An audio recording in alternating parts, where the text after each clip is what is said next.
Hi, Patrice. Nice to meet you. Hey, Patrice, how are you? I'm surprised, really. Why? I expected you to be much taller. Really? Yeah, for some reason. Don't ask me why. Probably because you look so skinny, and most of the time, like all the roles that you play, they seem so big. That's why I'm really surprised. All right. But it's a pleasant meeting here with you. Just saw the movie today. I really liked it, and I would say I was very surprised. First of all, like the computer graphics are awesome. It's like, especially like in the beginning when you see like the eyes, it's really hard to say like if it's. I mean, there haven't been any single animals in that movie at all. Is that correct? Only humans. Only humans. Human animals. I mean, isn't it that kind of that you are threatening your own kind as an actor, because like you are helping that industry, that computer animation becomes so good and so perfect that one day maybe they don't even need you just to help them. Isn't it that you are frightened of that idea? No, because the human actor has an impossible amount of emotions and thoughts and feelings. You could never compute all of those. So we are the authors of the performance. We control the machine. And in fact, it's not machines, because it's people who are animators. It's not a button. There's no character button. You don't press a button and you get Caesar. It's a combination of artistry of an actor's performance, and then animators and human beings on the other side in the visual effects team who painstakingly manage to copy the performance that's created on set. But I read something about Avengers 2, that you have been coaching Mark Ruffalo, who's playing Hulk.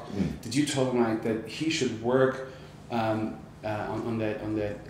this part, that it's not really about the computer animation but about him? So could you explain us what you mean by that? Like, how can you play something that in the end you're probably not even going to see, especially when it comes to whatever expression? Because you are the author of the role. Right. It's like the process of acting is acting. Yeah, we go on set. What do you think we do when we go on set?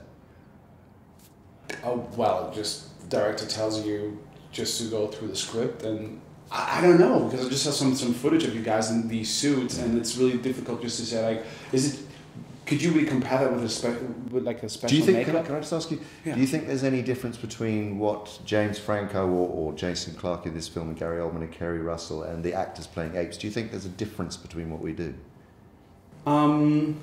Maybe yes, because the thing is, they are limited to whatever their appearance is allowing them. As I would say, as I just mentioned, like Mark Ruffalo, because he needs to appear bigger afterwards on the big screen as he actually is. So that's why I see a slight difference. But do you think the process of acting and what we're doing is different? In terms of becoming the character? There you got me. I'm not an actor. I wouldn't know. So let me just tell you what performance capture is. Okay, performance capture is a technology. So it's a bunch of cameras. So these cameras are filming us now. Right. Okay. So imagine we're shooting a scene, and I'm in a performance capture suit, and you're wearing a costume. Okay.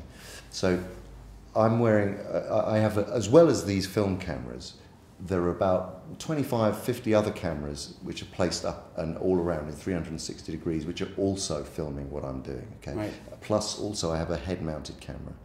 So this films my facial expressions, and every nuance, every single muscle twitch, every eye movement, every thought, every emotion, everything that I'm doing right now, the way that I'm doing it, is caught.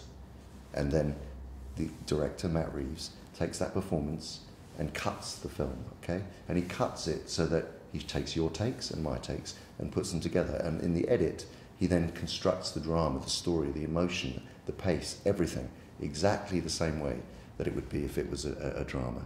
And then 6 months later, meanwhile, the animators, the visual effects team, have been painstakingly taking all the data from the 360 degrees of camera and the head-mounted camera and assembling all the performances, taking the shots that Matt Reeves has selected and translating those performances onto the digital faces of the apes. So that's the process. So there is no difference in terms of acting between if you're wearing a costume and makeup or a performance capture suit. And that's what I think one of the biggest misunderstandings about, and why you think that a computer can replace human beings. Okay, I get this technical part, but in the end, there's a reason why whenever somebody needs someone who's doing a great job, they're calling you and not James Franco when it comes to capturing. No, I don't. But no, I don't agree. I really disagree. I am no different to any other actor. Any actor could do what I do. It's absolutely the truth. I'm just embodying a character. I'm just playing a role, and this role happens to be an ape. I mean, it's as simple as that. There is no mystery behind performance capture. But what about personal vanity? I mean, isn't there none that you would say, like, I don't care? As you just said, to you it's the same thing. But sometimes isn't there some kind of vanity that you would love people just to recognize you for the being that they just saw on the big screen? So, oh yeah, that's you. But people do recognize me. Well, by now, because you become like one of the most famous performers. But it's not. To me, what's important, what is really important, is the ideas behind the character and the ideas behind the film and what we're trying to say with it. And what I love about the technology is the fact that you, as an actor, are totally buried in the persona and the essence of this character, and that you're communicating these incredible ideas. I mean, if we were still doing these films with makeup and monkey suits and and very thick prosthetic makeup, we wouldn't be having the emotional impact that we're able to do using this technology. Well, and as this is my last minute, then of course from you, because I believe that we're not so far away from age-wise, I would say, maybe 3 or 4 months. So I believe that you also saw like the older movies. Yeah. Like by watching them back then and this kind of movie right now, where do you see really like the biggest difference, except like budget, right, like technical possibilities? Well, I mean, John Chambers' makeup, by the way, in 1968, when the original Planet of the Apes was made, was totally revolutionary.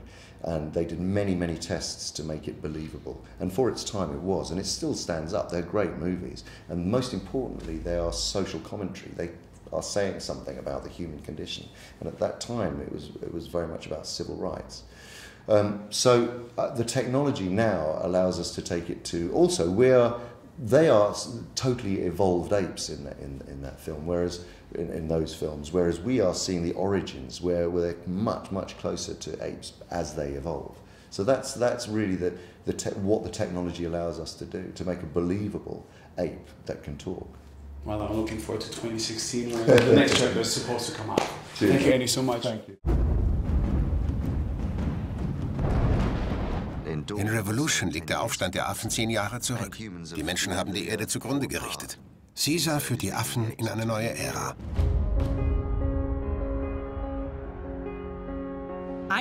Im ersten Film fühlte man sich Caesar verbunden. Es war eine sehr einfache, aber zugleich sehr kraftvolle Geschichte. Caesar berührte die Zuschauer mit seiner Art, wie er dachte und die Welt mehr und mehr verstand. In jedem Moment seiner Entwicklung. Caesar ist ein Außenseiter. Er wuchs auf in dem Glauben, ein Mensch zu sein. Und dann, im jungen Erwachsenenalter, wurde er dieser Welt entrissen und zu seinesgleichen geworfen. Man sperrte ihn ein und er musste einen Weg finden, um zu einem Anführer zu werden. Er wird schon noch kapieren, wer hier der Boss ist. Schließlich mobilisierte Caesar die anderen Affen und führte sie in die Freiheit. Das beflügelte die Gedanken und Herzen der Zuschauer. Mich faszinierte der Gedanke, diese revolutionäre Figur auf ihrem Weg zum Anführer zu beobachten. Man folgt ihm die ganze Geschichte lang. Caesar ist der geborene Anführer. Er ist das Alpha-Tier. In diesem Film muss er sich mit seiner eigenen Spezies auseinandersetzen. Er muss Entscheidungen treffen, die nicht von allen respektiert werden. Ein Revolutionär zu sein ist eine Sache, aber es ist eine ganz andere, in einem moralischen Dilemma zu stecken. Mensch, zeig es mir. Caesar besitzt Empathie und Mitgefühl. Ihm schwebt eine Welt des Zusammenlebens vor. Caesar? Wer war das? Ein guter Mann, wie du. Er versucht, gute Dinge, die die Menschheit hervorgebracht hat, zu erhalten. Deshalb überlebt Caesar. Ich dachte, wir hätten eine Chance. Krieg hat schon begonnen.